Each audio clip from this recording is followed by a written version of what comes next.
when the three of them decide, that something should be a certain way, that's very tough to kind of veto.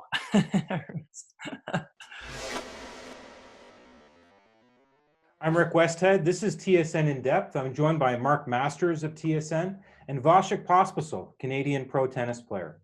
Vasek, there's been a lot of debate recently about whether we're going to see professional tennis in 2020. How do you reconcile that? Do you think there will be tennis this year? Tennis is definitely a little trickier than the other sports because it's so global, it's international, and I think every country will be coming out of this crisis at a little bit of a different rate and with different regulations. To have a properly functioning tennis tour, you kind of need all the countries and everybody to be aligned and going at the same rate. So I'm not sure. I don't know if it's realistic, but my guess would be maybe there might be some events in the fall, but I would be very surprised if we had, if the tour came back and was like a normally functioning tour. Who knows? Vasek, would it be fair for the tour to return if not every player is eligible to play? If different countries have different policies on travel? No, I don't think so. I mean, I think you can't just open up the tour to, let's say 70 or 80% of the players, or less, or I don't know what that number would even look like. But, if you want to keep tennis in the public eye, you might have to just be creative and throw different kinds of events, but ones that wouldn't necessarily count towards ranking. And so I don't see that being something that would ever be considered. At least I don't think it should. It might be, but I definitely wouldn't do it if I was running things. I'm curious, Vasek, how you travel around for tournaments. Are you flying economy between events, or business class, or private, charter air flights? Yeah. And moving forward, would you think about changing the way you travel to try to limit your exposure to the public? No, I don't fly private. I've flown private one time, and it was nothing to do with me. So I just got lucky. I got a hookup, but I fly economy most of the time, just because it can get quite expensive. You're paying out of pocket, and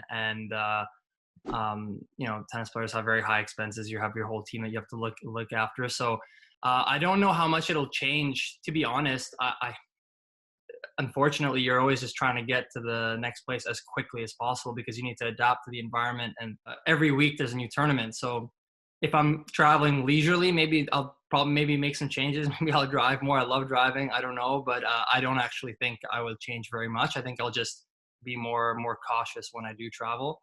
What about wearing a mask? How hard is it for you to imagine playing a match wearing a mask? Yeah, no.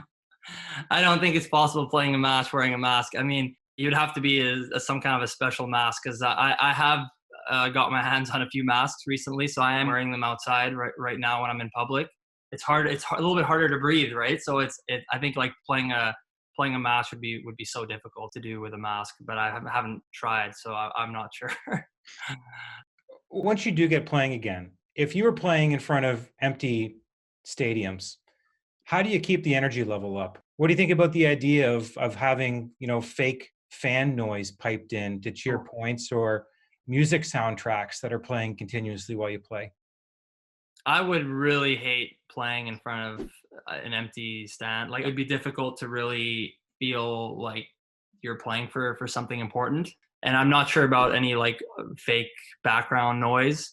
I mean, and maybe it's even better to just have like cardboard fans on the stands, at least psychologically, at least you feel like there's people there, and maybe that will, how powerful the brain is, right? Maybe just that image in your peripherals where it looks like there's people watching might motivate you and your opponent to play better tennis. But I definitely feel like it would be a huge change. It's I'm still very competitive, so I want to win, but it's not as fun, that's for sure.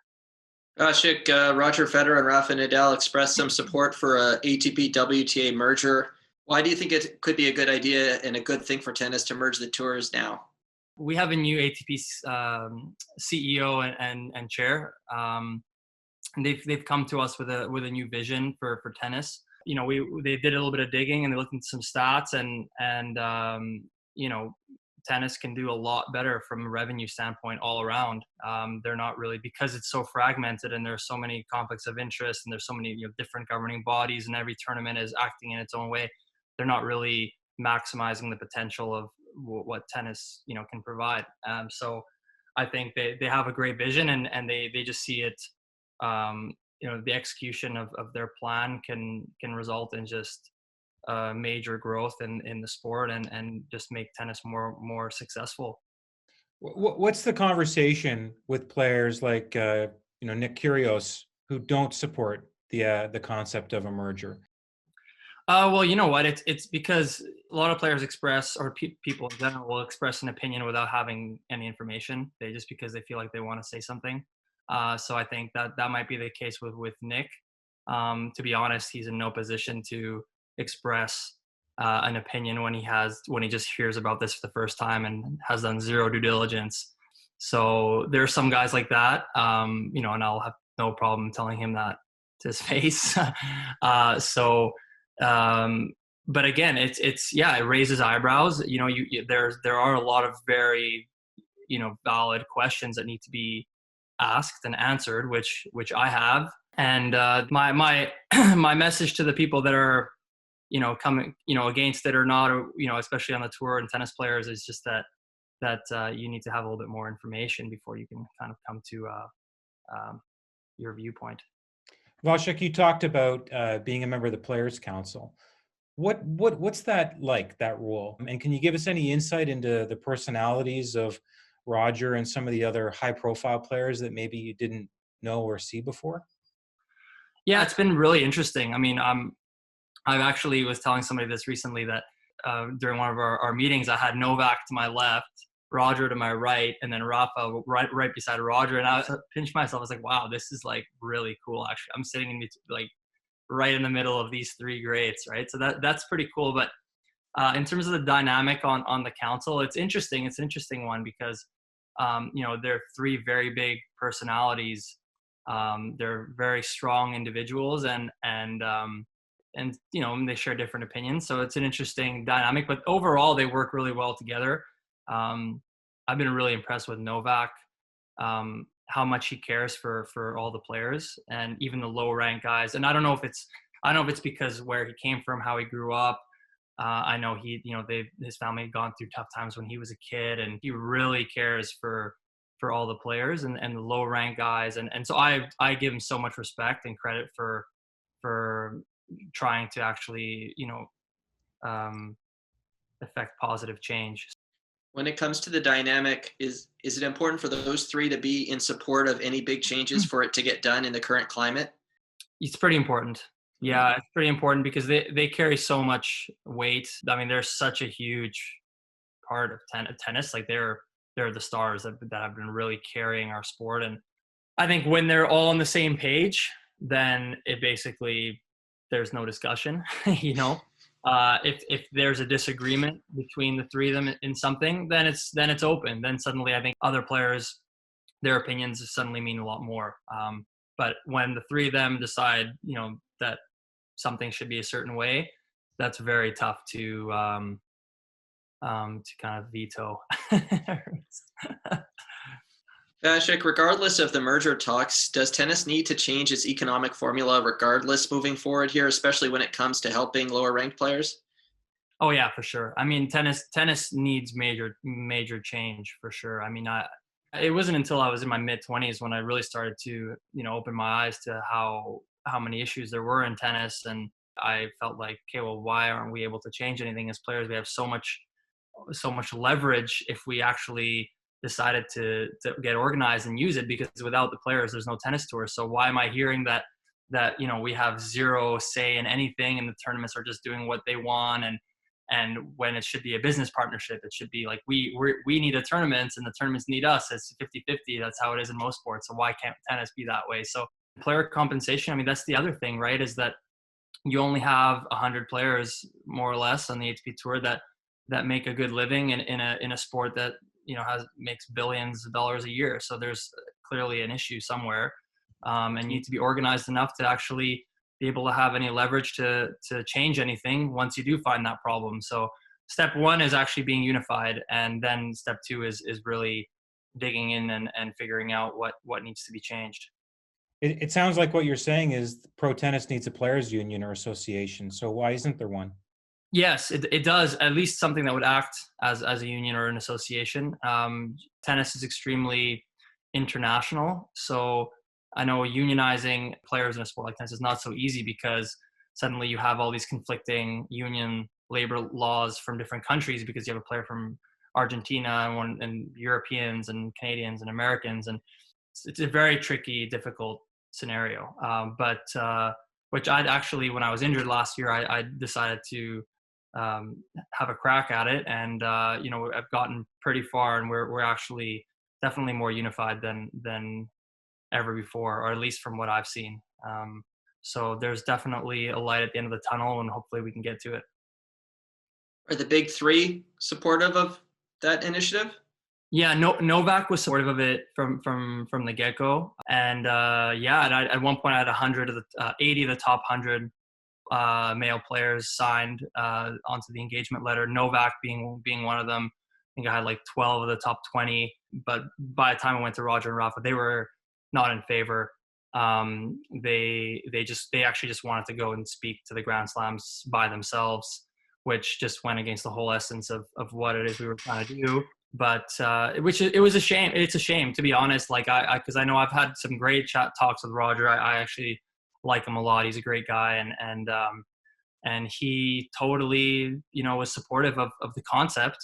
He agrees with a lot of the issues, but ultimately didn't get behind the actual movement, which put a little bit of I guess it slowed it down a little bit for sure. But at the end of the day, it's the mass of the players is more powerful than just a couple, because you can't just have two guys playing an exhibition every event, and that's not going to carry tennis very far. Has there been any discussion about the way tournaments distribute prize money, and perhaps maybe not having it as top heavy as it is right now at all levels, so that lower ranked players can have a better chance to make a good livelihood? Yeah, there's been a lot of discussion about that. I think that's kind of one of the big discussion topics over the years in the sport, because the big money is at the Grand Slams, where you have essentially the top 250 players of the sport in the men's side and also on the women's side that are playing, and the Grand Slams are the ones that are making the real big bucks. But so even if the ATP is in favor and wants that to happen, the issue is that the Grand Slams act on their own, and they can give out the prize money however they want with zero recourse or zero, because we have no leverage, right? So why would they do anything that we want, right? So obviously when you look at it from like that, and you look at just the first round prize money, and you're just like, wow, like that is a lot of money. That's crazy. But in reality, there's only 4 events of the year that pay that kind of money. And then you have to pay all of your expenses, your team, physio, coach. Most players won't come with a physio because they can't afford it, because they're trying to make some money, right? So essentially you can't invest fully into your own business because the percentage of the revenue just doesn't reflect what it should. So it's 14%, for those that are wondering. It's 14% of the revenue from the Grand Slams goes to the athletes.